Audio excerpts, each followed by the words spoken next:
Summer, 1588. Philip II, the Catholic King of Spain, was on the verge of changing the shape of Europe. The most powerful naval force on Earth, the mighty Spanish Armada, had sailed through the Channel. Its aim, to crush heretic England and take the crown of Queen Elizabeth. Our mission is a sacred one. This was a war fought in the name of religion, but it was also a war of power and politics. And for the two great monarchs who started the whole thing off, it was deeply personal, the result of 30 years of increasing bitterness.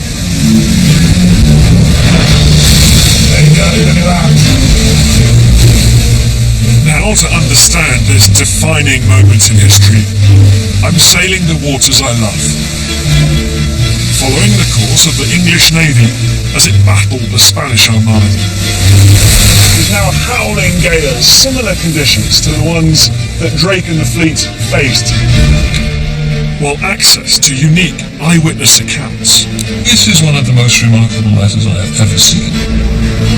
Will take us for the very first time inside the minds of the commanders themselves. For their heavy guns to have the greatest effect, they've got to go in for the kill. And offer unprecedented insight into the corridors of power. In England, bring me good tidings. And Spain. Allowing us to bring to life 12 days in the summer of 1588. When England's very survival hung in the balance. Army and Navy together, their might would be unstoppable.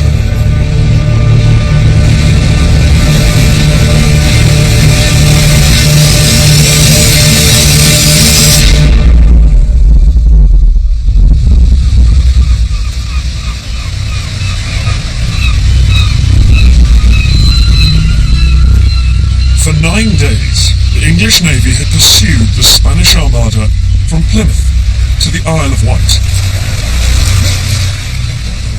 But despite 3 ferocious battles, the huge invasion force remained almost entirely intact. On the 7th of August 1588, the Spanish Armada was anchored just here off Calais on the coast of France. It now appeared that they were within a whisker of achieving their goal, which was to link up with the Spanish army, about 21 miles in that direction, and then together invade England across the Straits of Dover. This was the Endgame.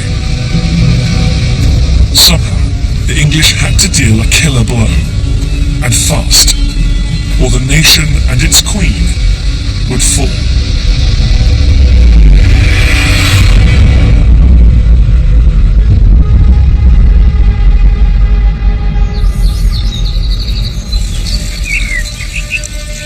Just 100 miles away, Elizabeth was about to receive the latest reports from her most trusted advisors. The 2 most powerful men in England, Lord Burleigh, her Lord High Treasurer, and Sir Francis Walsingham, her Secretary of State and Spy Master. They were coordinating the troops, they were organising supplies, they were dealing with the Catholic threat, and of course they also had to provide counsel to the Queen. Our mood will be most vile. There is the trumpeting porter when you need him. Our commonest fart can leave the Queen in more stitches than an army of justicers. You volunteering? Both men knew that despite the Navy's valiant efforts, the Spanish were closing in, and England stood on the brink of defeat. Gentlemen, bring me good tidings. Your Majesty, the Spanish are at Calais. The peril is closing. I do know where Calais is. Yes, Your Majesty. Surrender. The longer the Armada was in the Channel, the greater the threat to Elizabeth. And her future was pretty bleak. If the Spanish could land, if they could overrun England, then she would either be captured or she would be killed on the spot. It was a pretty grim prospect.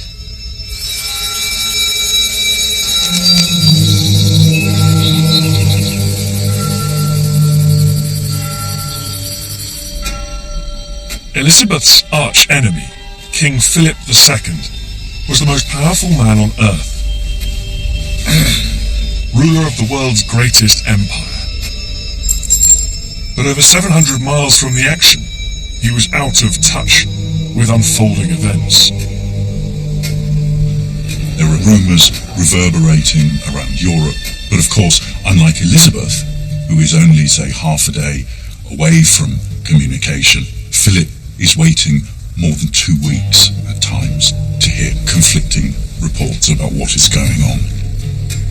With no reliable news, Philip was wise enough to ignore stories of the Armada's success.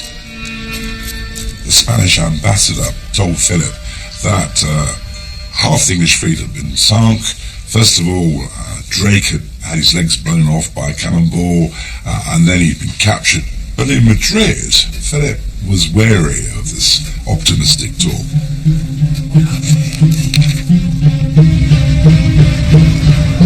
Philip's master plan for the invasion was for the Armada to sail east up the Channel to the Straits of Dover.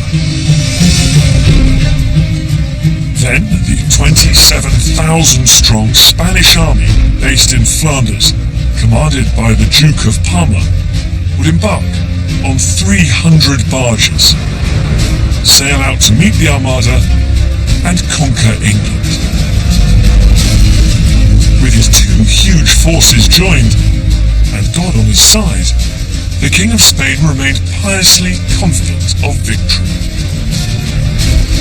Soon the news would surely come that the Spanish had landed and London had fallen.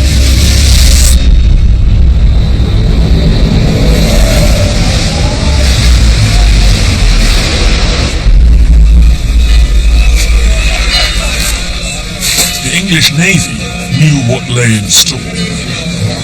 Lord High Admiral Charles Howard realised that the two halves of Spain's invasion force must now be in direct contact. Howard of Effingham had very little naval experience. He'd been appointed Lord High Admiral, but he was an administrator. Just 2 miles away from the anchored Spanish fleet, Howard needed to decide what his next move should be. Out there, boy, out there. He was advised by his maverick second-in-command, an experienced seaman Don't leave anything. who knew how to fight. Sir Francis Drake, a farmer's son from Devon, who'd spent his entire life at sea. He had made a very profitable career out of plundering Spanish ships. Elizabeth had knighted him for his plunder. It's a long game. Become rich. Nobody had shown more courage, sometimes reckless courage, in taking on the enemy. Nobody was better equipped to deal with the Spanish Armada when it arrived.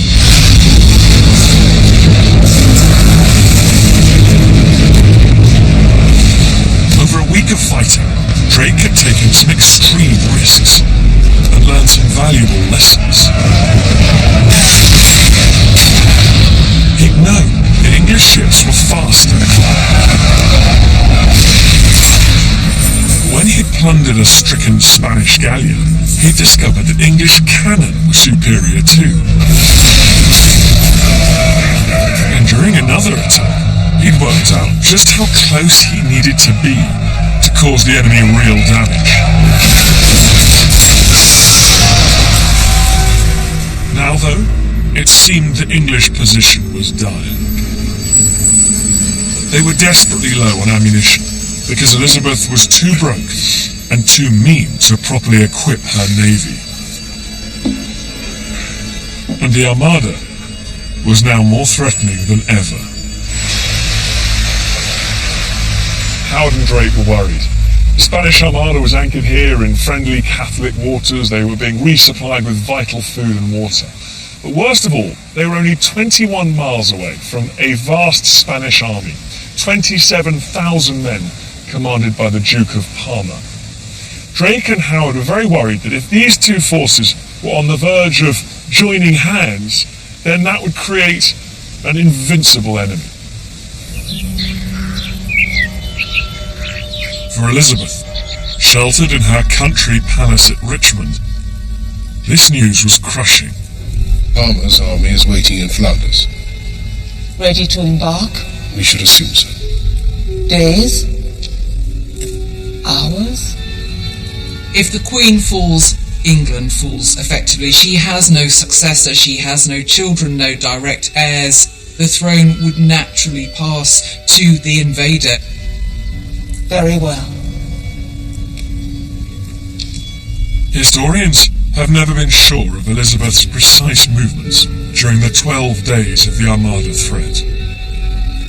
But brand new research now suggests that on the 7th of August, she made the dramatic decision to relocate her entire court to the very centre of her capital. Defence of the realm is fundamentally hinged on protection of the person of the Queen. Elizabeth moves from Richmond to St James's Palace, closer to the heart of London. Moving Elizabeth and her court is no mean feat. She routinely travels with about 200 attendants. But St James's Palace, it's much more defendable, and she can be instantly surrounded by her own troops and safeguarded in that way. The vast royal household would be rowed downriver by barge the very next morning.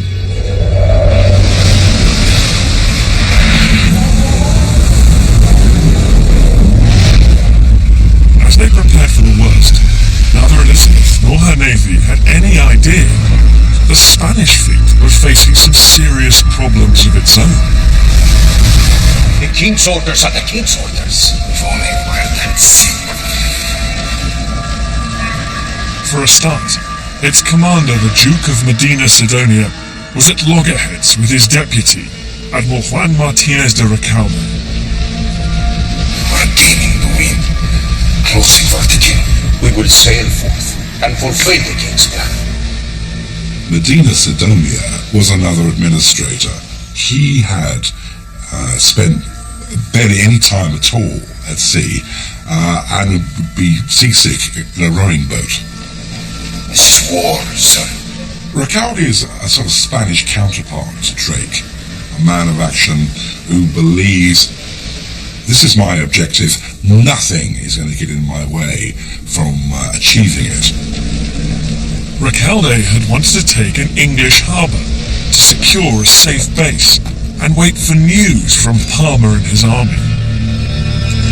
But he was overruled by the inexperienced Medina Sidonia, who had ordered the fleet to sail for the exposed coast of Calais to be as close to the army as possible.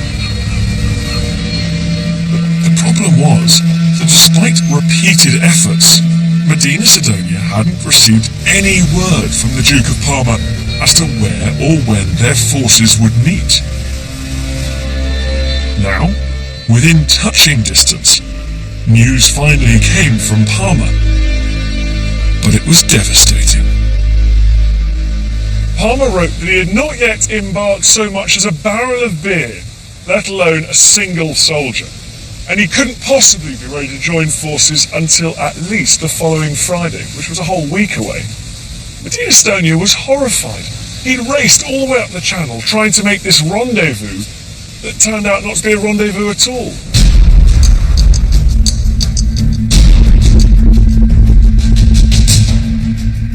To be fair, Saul, the Duke of Parma has got every reason not to be ready. He's got 300 barges ready for his troops to embark, but he can't get his troops on until he knows where the Armada is. Remember, they haven't been able to talk to each other at all until now. That's true, but of course he's been a little bit too clever for his own good, I think, the Duke of Parma, because to put English spies off the scent, to try and confuse them about his intentions, he's actually dispersed his forces, and it's going to take him time to regroup them. So pretty much you're stuck on the wrong side of the channel. This is no place to tarry. The king's plan, we are trapped. Trapped. There is no sign of a valiant army. Enough! We wait for Parma. Medina Sidonia was taking a huge risk. Now he had to spend an entire week with his fleet on this exposed stretch of coast, with his English enemy looming out there to the west. The vast Armada was for the first time unexpectedly vulnerable to attack.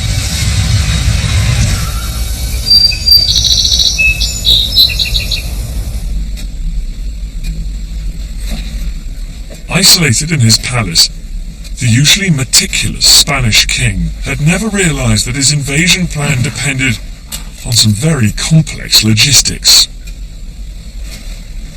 There was a fatal flaw in Philip's master plan. Bizarrely, he was astonishingly vague about exactly how and where the Spanish Armada would meet up with the army of the Duke of Parma. It's almost as though he thought the English Channel was a small scrap of water on which it would be easy to meet. In fact, of course, it's a long stretch of sea, 350 miles long, 20 miles wide at its narrowest point. Philip assumed that his army and his armada could simply send notes to one another, saying where and when they should meet. But at sea, surrounded by the enemy, that had so far proved impossible. Now, on the 7th of August, Philip at last became aware of the problem.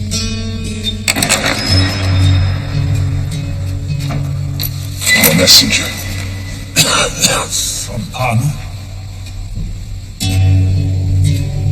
Parma has written to Philip before, pointing out the failure, the absence of any mechanism for the fleet and the army to join together, but perhaps he was too subtle.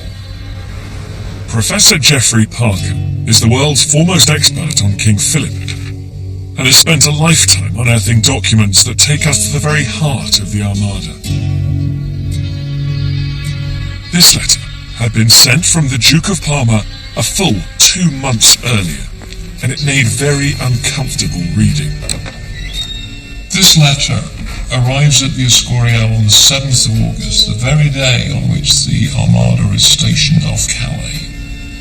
And in it, the Duke of Parma expresses just one more time his worry that there's still no mechanism for joining the Armada from Spain with the army. This time the penny drops, because we see in the margin the king has written, "Please God, may there not be a screw-up." Embarazo is the word he uses. So for the first time the king becomes aware that there's a fatal flaw in the master plan.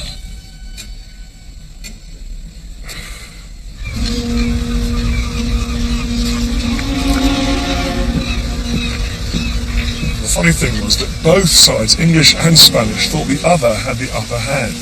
But the strategic balance had shifted. Without Parma's army, the Spanish plan was falling apart. The Spanish Armada by itself probably didn't have enough troops to mount a successful invasion of England. And Parma's army, without the Spanish Armada, would struggle to get across the Channel. And if it did, it wouldn't have the heavy artillery it needed to capture English towns like London. So, although they didn't know it at this stage, the English had the upper hand. But as far as Drake and Howard were concerned, an invasion could be just hours away. We have no choice but to strike now. That is the only choice I want. The English had to act fast. But they knew it was dangerous to attack the Armada anchored in its defensive formation. So they came up with a desperate, last-ditch plan. The idea was to cause maximum panic on the Spanish ships, paving the way for the English to strike them hard the following day. The plan called for 8 old ships, plenty of cannonballs and explosives. It was time for the fire ships. Fireships have been used since the ancient Greeks. They were a classic method for disrupting a fleet, destroying it by fire, or at least breaking it up and forcing it to flee. The Italian engineer called Giambelli had already given the Spanish every reason to fear fireships. He created these things called the Hell Burners of Antwerp that had killed 800 Spanish troops. Drake and Howard remembered just how devastating his fireships had been at Antwerp, and they decided to copy his idea. They didn't have enough explosives to make them quite as apocalyptic as Giambelli's ships, but they did gamble on the fact that the Spanish would panic at the mere sight of burning ships heading towards their fleet. The tides of westerly breeze were in our favour. Pray God they remain so. Pray God Elizabeth and St. George and even bloody Neptune. We don't care. We must seize this moment. We must.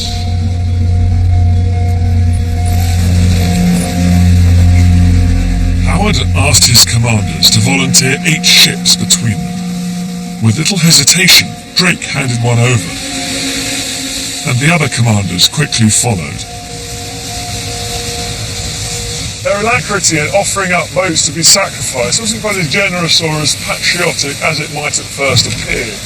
They realised they'd be able to claim compensation, and of course that amount would be a lot more than the old boat was worth. Once a pirate, always a pirate.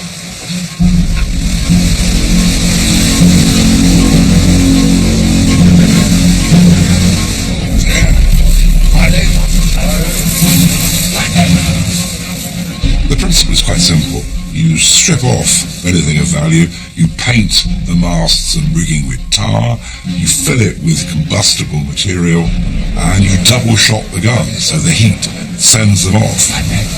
No cherubim and seraphim and 2 shots of these. Aye, sir. Tis done. A little present from Eldra.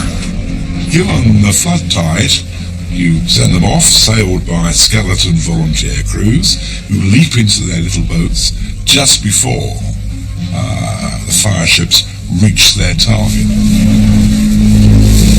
The obvious danger of a fireship is that if it rams your ship will catch fire as well. The greatest fear of any sailor in a wooden ship is fire at sea. There's no escape.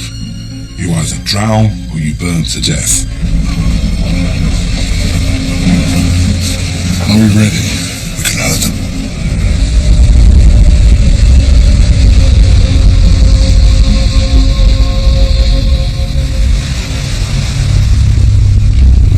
At midnight, the skeleton crews on board the fireships ignited their hulls and let them drift toward the anchored Spanish.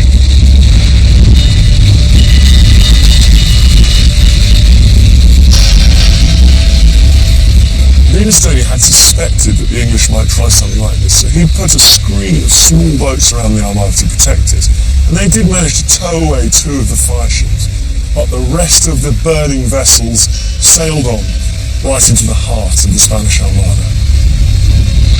As the 6 remaining fireships drifted ever nearer, the Spaniards looked on in horror. Rest here. Move and fast.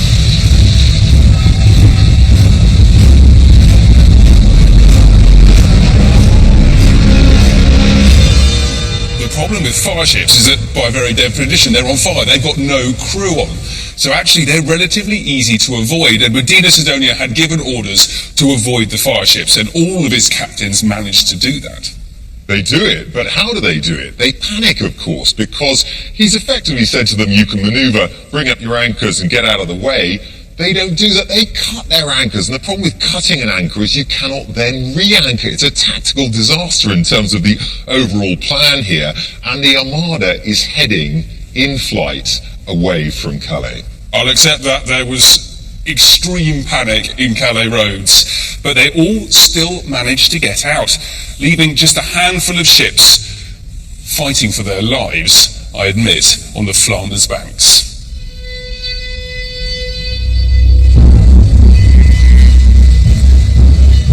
Drake's audacious plan worked. The enemy ships were scattered and vulnerable. Now, for the first time, the English could launch an all-out attack. And just possibly, save England and and Elizabeth.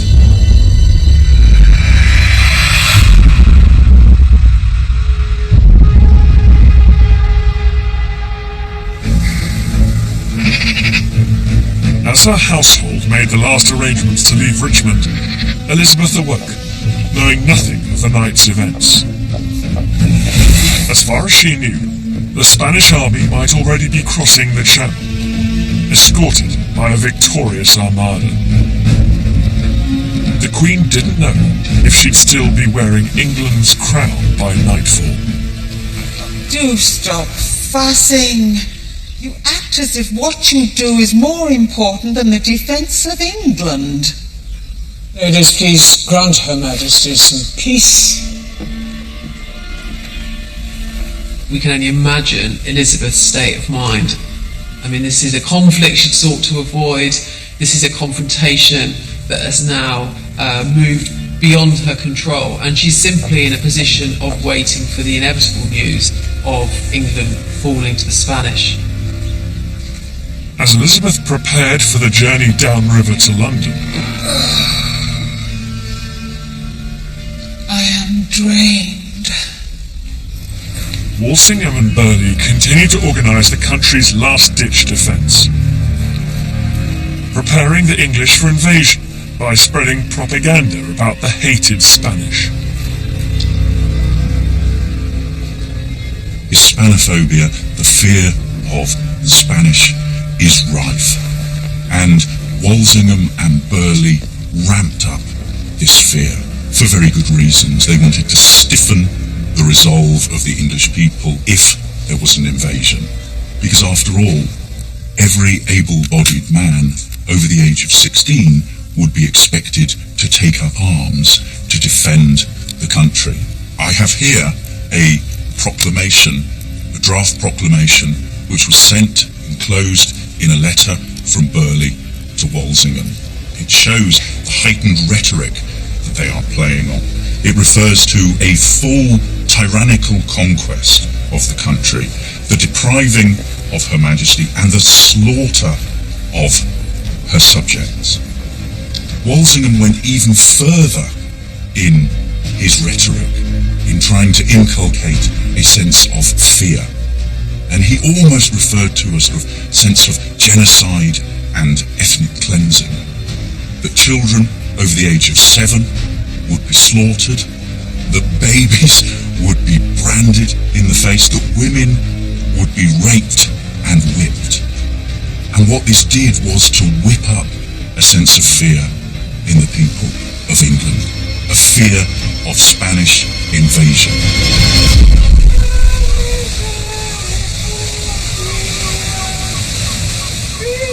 In fact, on the morning of the 8th of August, the Spanish were in disarray, and further for invasion than ever.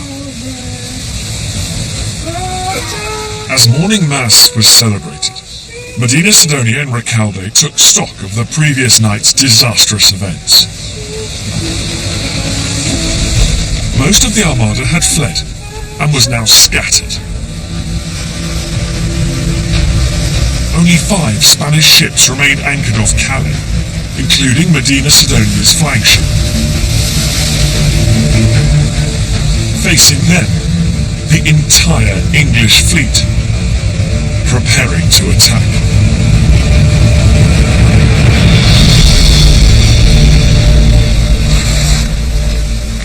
All was now set for the largest confrontation of the Armada campaign. Monday, the 8th of August, 1588. It's gone down as the date of one of the greatest naval battles in history. The Battle of Gravelines, named after the town of Gravelines just here on the coast. The stakes were high. The fate of England and its Queen, the primacy of Spain as a military and imperial power, and the future of Christianity all hung in the balance.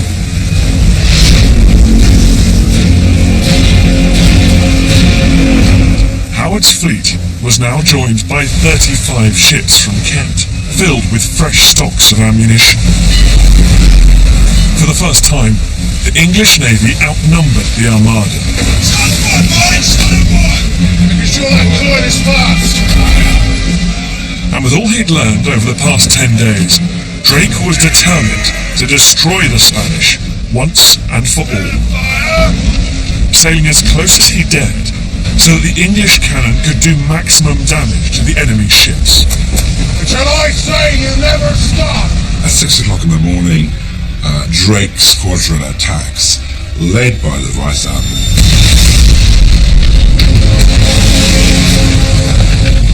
Drake sweeps in, firing his power guns, heels over, and gives the Spanish ships a rippling broadside from his port battery.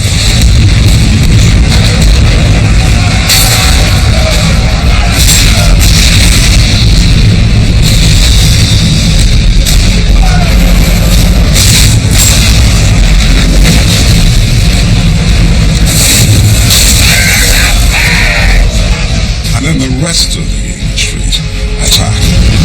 The English coming in close for the first time.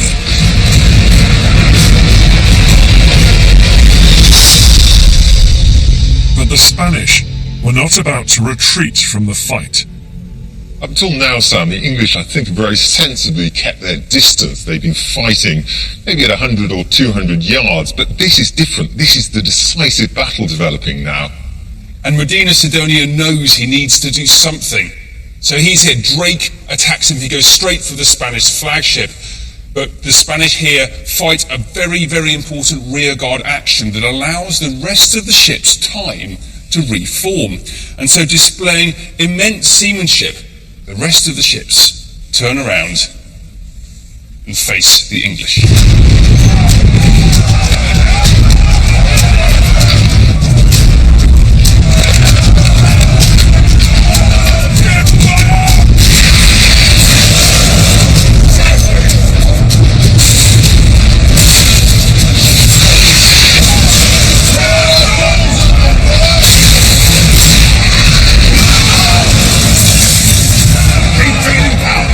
So fierce, but also very confused. The weather was terrible, there was clouds and rain squalls and wind, and that was made even worse by the huge banks of gun smoke caused by all the cannons firing so much. Through it all, though, the English pressed home their attacks with new energy.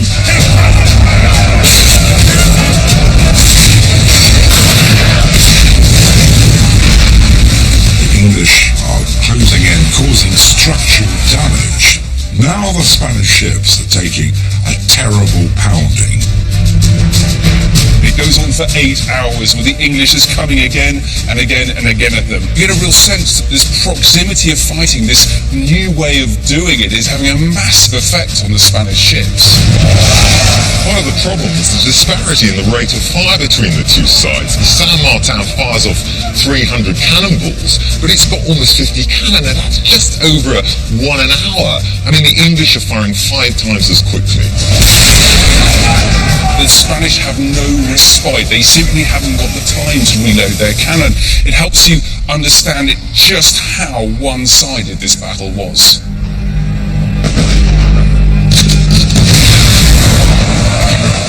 The battle damage is becoming severe.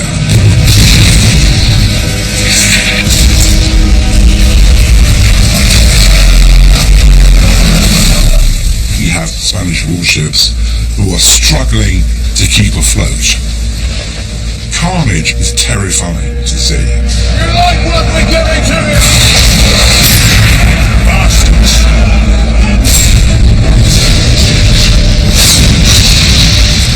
On board the Spanish ships, the salvos of cannon fire caused devastation. Forward and under 2 right. Yes. Using a pig carcass, it's possible to understand the mortal peril the sailors faced that day. A 4-pound bull was one of the smallest used during the Battle of Gravelines. Others were up to 15 times the size. 4, 3, 2, 1.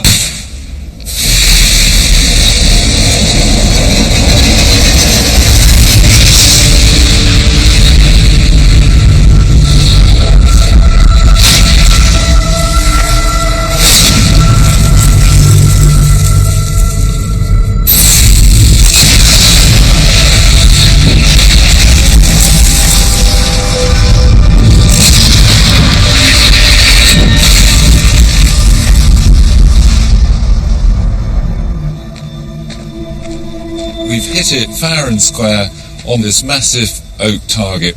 On the inside, you've got all these splinters. You can see the jagged effect. Huge splinter come off. This would not do you any good at all if it hit you.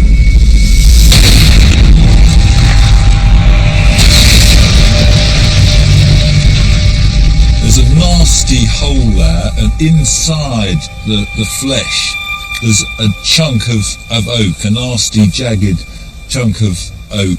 This is really a serious injury. On board, the air was filled with splinters of oak that mowed down hundreds of Spanish soldiers and sailors. For gun crews below deck, there was no escape. If you were hit during the Armada battles, then you've got several problems to contend with. First of all, there's the immediate problem of the massive trauma wound you may have suffered, either from some piece of flying wood, or if you were unlucky enough to get hit by a cannonball. Is it ruptured your internal organs? Is it blown a limb apart? If you survive that, you've then got to survive what the barber surgeon is about to do to you.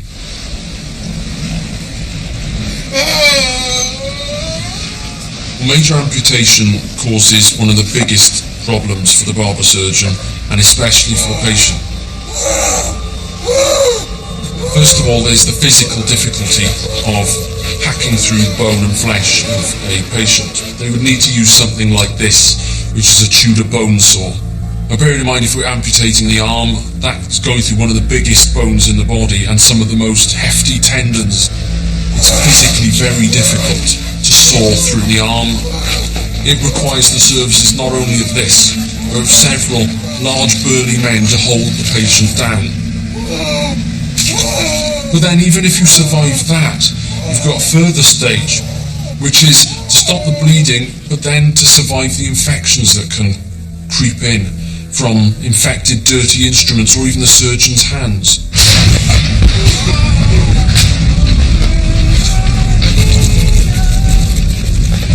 As the battle raged on, 85 Spanish doctors on board the Armada were overwhelmed by the wounded and the dying.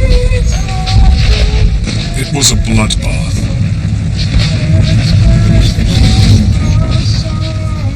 Official Spanish casualty figures put the number of Spanish dead at 600 and wounded at 1,000, but some historians think this is very conservative, and they've calculated that as many as 6,000 Spanish could have been wounded. But whatever the numbers, the fact was that the English fleet here at the Battle of Gravelines had given the Spanish Armada a terrible battering. Finally, the Spanish fleet was at England's mercy. I mean, it looks at this point that it's going to be a famous, decisive victory and that the Spanish fleet are going to be completely destroyed by this superior English gunnery. There's just one problem: the English are running out of ammunition. And so, finally, at about 5 o'clock, Howard calls off the attack.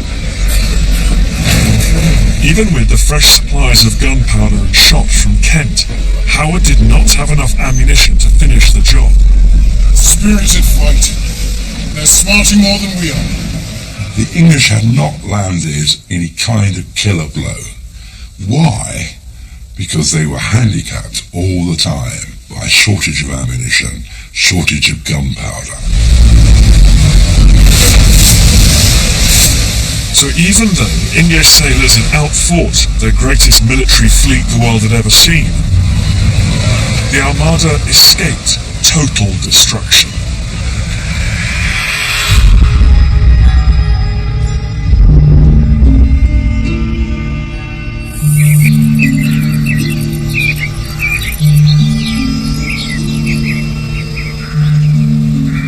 Now safely ensconced in St. James's Palace, Elizabeth was about to receive news of the victory at Gravelines. But Walsingham and Burley were acutely aware that even badly damaged, the Armada still remained a dangerous threat.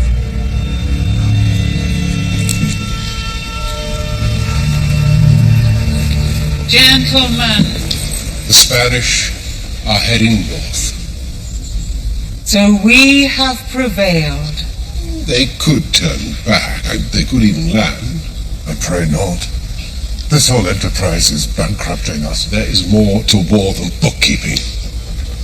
Elizabeth always wanted to achieve her results at the cheapest possible price. She hated spending a penny on anything, and she simply refused any more supplies, either of food or of ammunition. Walsingham, we all know that your ideal would be for England to spend everything on building your war machine. We only follow where you lead, Your Majesty. Indeed. It is the Almighty who has kept us safe. Amen.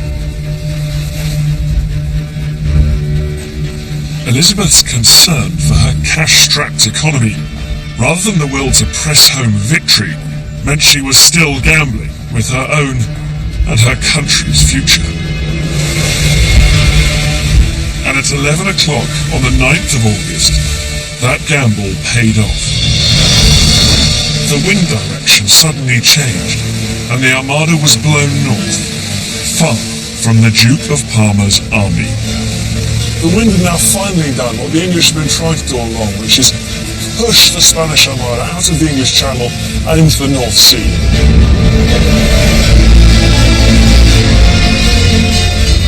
It's long been thought that this was the moment the Armada threat was finally at an end.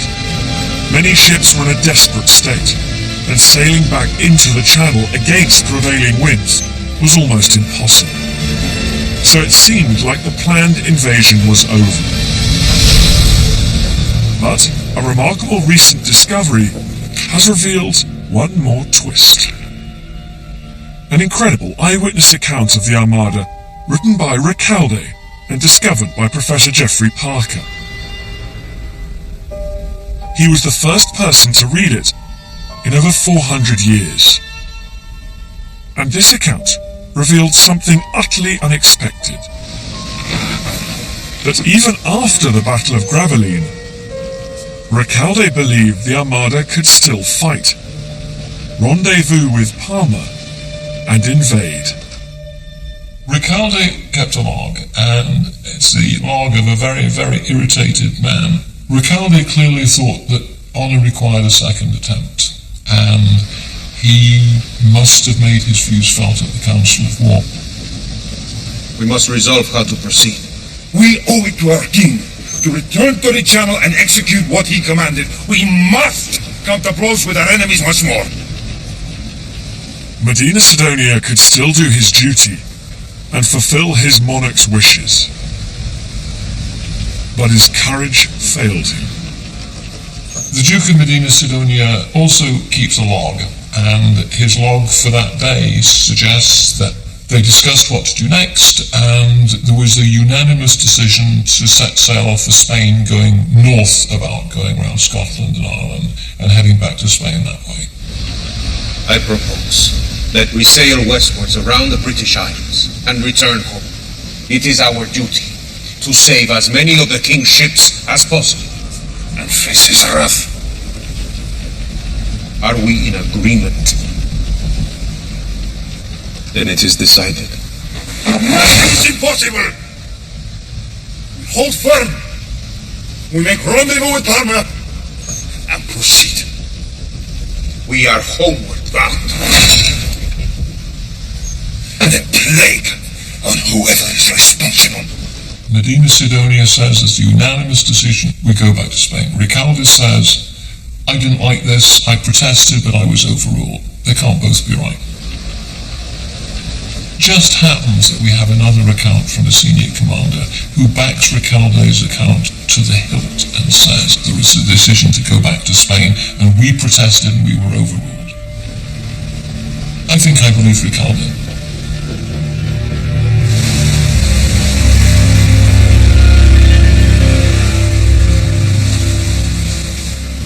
What is certain is that the following day, on the 10th of August, Medina Sidonia announced that the remnants of the Spanish Armada would travel back to Spain.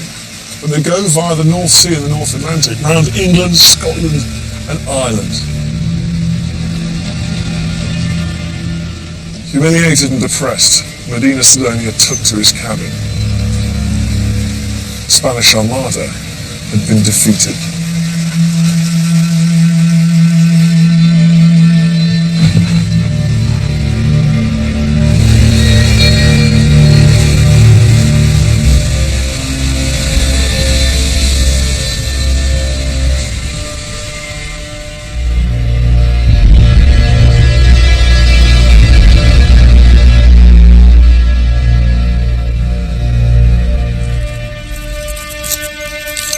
Back in London, Elizabeth remained closeted away in St James's Palace.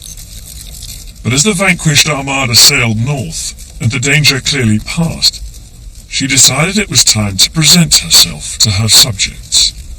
It's very important for Elizabeth to be publicly identified with the victory, particularly as she is a female ruler. Women do not know anything about matters of war. And so Elizabeth wants to be identified as this great warrior queen. She wants to show herself in victory. Elizabeth's emergence from St James's Palace was quite deliberate, quite calculated, and absolutely necessary. I mean, London was full of rumour, of speculation, and disorder was feared. She needed to come out and put on a show. It was time for Elizabeth to write one of the greatest political speeches in history.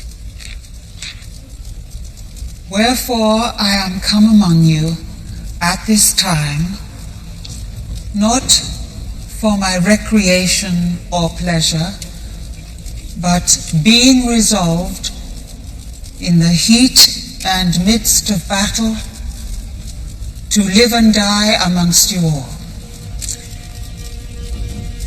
What comes next? Die amongst you all. To lay down. To lay down. Yes, of course.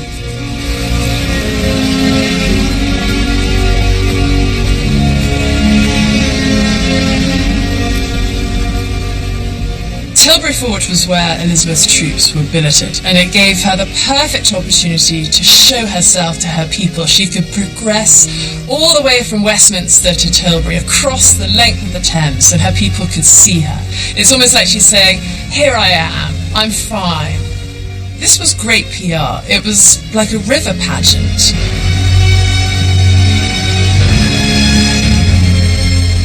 With church bells ringing in her ears, she mounted a white horse, accompanied by an honour guard of 1,000 cavalrymen, 2,000 infantrymen.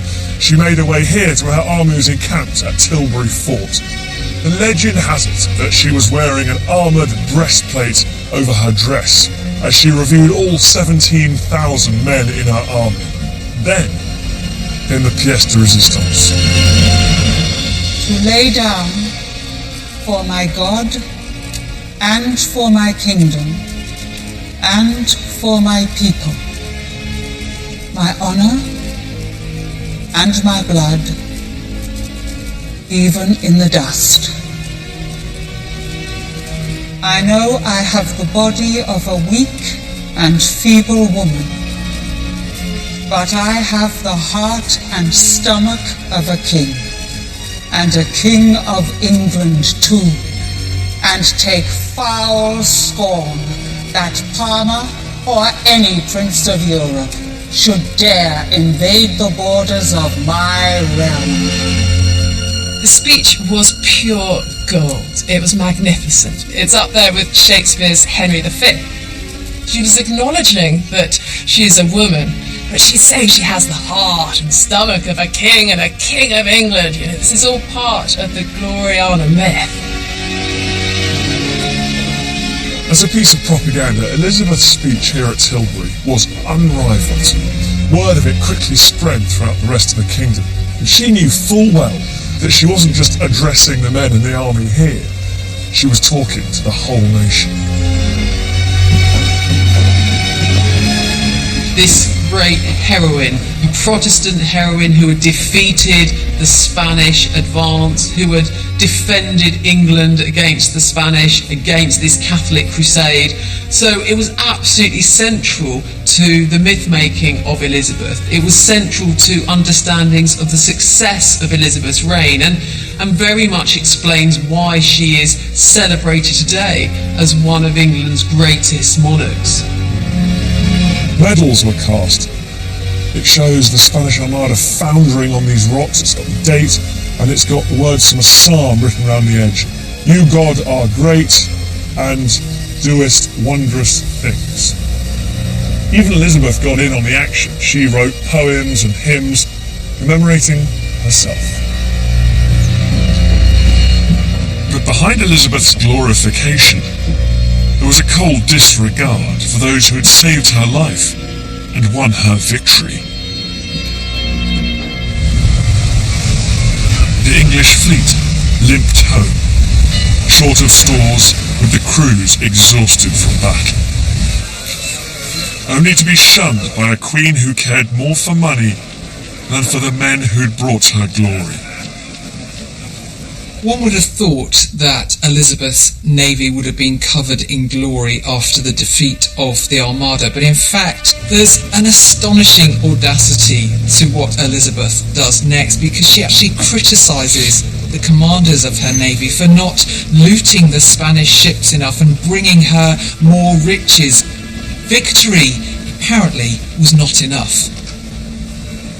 And if her lack of gratitude to her commanders was surprising, the treatment of her sailors was far, far worse. When Howard and the ships returned, there was an epidemic of typhus which swept through the English fleet, killing many of sailors who had fought so bravely for her. Elizabeth refused to spend any money looking after them. One statistic tells the horrific story. Though England did not lose a single ship during the course of the battle with the Armada, yet the losses of men to disease and starvation meant that their losses equalled those of the Spanish, which lost half their fleet. And had Elizabeth's commanders not used their own money to provide some food and sustenance for these men, the death toll would have been even more horrific than it was. It's a stain on her character that I believe can never be erased. What does this treatment of the sailors tell us about Elizabeth? Well, Elizabeth is a lonely woman in a man's world. She has to be more hard-nosed than anybody else.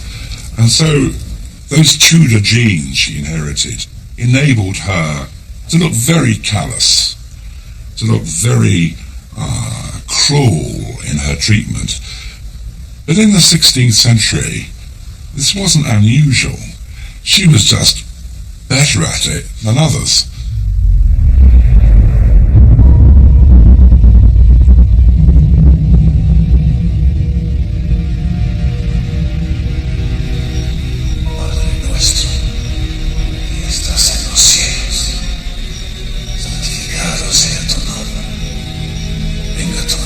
Whilst England and Elizabeth celebrated victory, far away in Spain, Philip II continued to pray for success.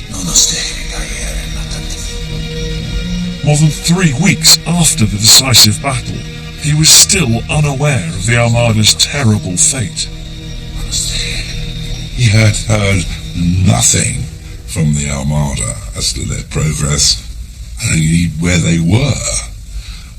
But he was now becoming worried that his plan had been fatally flawed. And he prayed 3 hours at a time on his knees.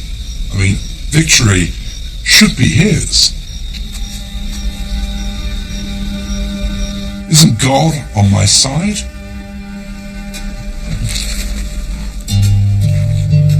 Then at last, on the 31st of August, as the remnants of his armada struggled past the Hebrides, news finally arrived. It's a letter from Palmer himself saying that the vital precondition for invasion has not been met. That is to say, the fleet and the army have not joined hands. That's bad. But even worse is the news that comes 3 days later, that the Armada has decided to set sail for home, going around Scotland and Ireland. Philip has to shoulder a lot of responsibility for the failure of the Armada.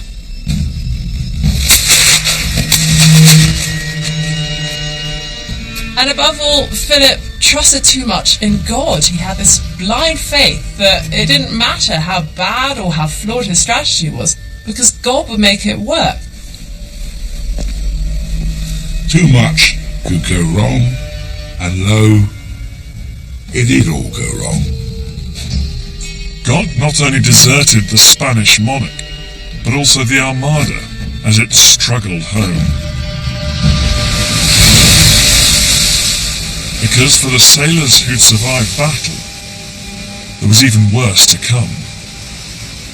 Terrible storms drove many of the Spanish Armada ships onto the rocky coast of Scotland and Ireland. Perhaps 40 ships were lost. Around 12,000 men drowned, died of exhaustion and hunger, or were killed by the Irish or English. Perhaps as little as 65 ships ended up returning home. Around half the men were killed, including many of the commanders. No wonder one monk in the Escorial called it the worst disaster to affect Spain for 600 years.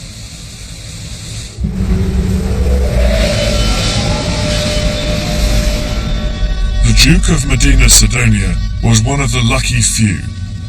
His ship limped home in late September, but he was utterly humiliated. As he passes through the towers of Castile, people call him Chicken Duke, Duque de Galina. People ring his residence where he's sleeping and say, Drake, Drake, Drake is coming. Drake, Drake, Drake is coming. But hey, he survives. The rest of them don't. For Juan Martinez de Recalde, exhausted and sick with typhus, this would be his last campaign. Recalde gets back. I mean, he's a superb sailor. But when he comes ashore, he already knows that the Armada has failed. He already knows that many, many other ships are not coming home. And 3 days later, he dies. Before he dies, he puts together this incriminating dossier, and he sends it all to the king, hoping to take down the Duke of Medina Sidonia. Its pages reveal every beat of the Armada campaign from the inside. From the moment it approached Plymouth, to the battle for the Isle of Wight, and the tragedy of Gravelines. This is an experienced warrior's indictment of his pen-pushing commander.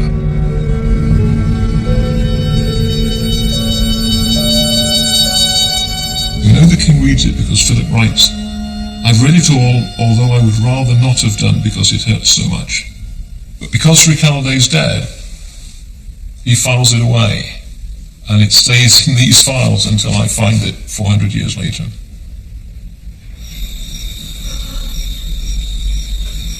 As for Philip himself, he also never recovered from his Armada's destruction. Philip's health started to deteriorate. He suffered from malarial fevers, his gout got worse, and he had this incapacitating arthritis. But he still believed that God was on his side. So he sent 2 more armadas against Elizabeth, and they were both foiled by the weather.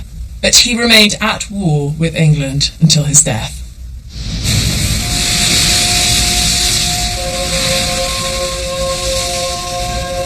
Philip's great Protestant enemy, Elizabeth, was also aging, her physical powers waning. But her public image went from strength to strength. And we can see that in one glorious painting, the Armada portrait. Behind Elizabeth, through 2 windows, are the defeated Armada and her victorious navy. but a youthful queen sits centre stage, bedecked in pearls and wearing the imperial crown. We don't see the frail, fading woman that Elizabeth's ladies saw. It says that her best years are ahead of her. And where the court-piece should have been had she been a king, there is a pretty pink bow with a pearl pendant. This is the Virgin Queen. She is impregnable, and she is invincible, and so is England.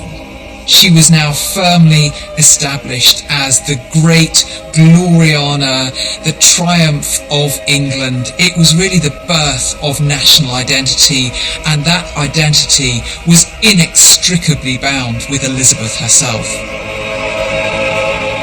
I think this is a pivotal point, really, in the development of England as a world power. This victory goes to England's head in a way that perhaps has never really died.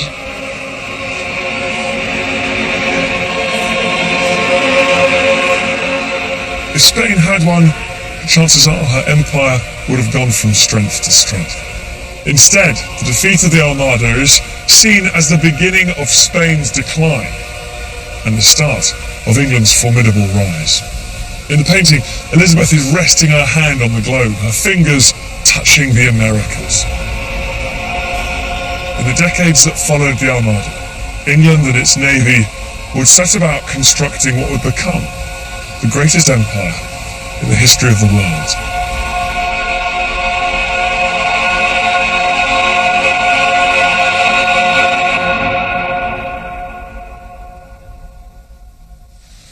They swear they'll invade us, these terrible foes. They frighten our women. Our historian Jessie Childs is answering questions on Twitter now by using #Armada. Find out how Elizabeth I went from a troubled child to beloved queen at BBC iWonder. And here on BBC Two next tonight, surrounding a difficult upbringing, there's kindness and hope in our heartfelt news series Protecting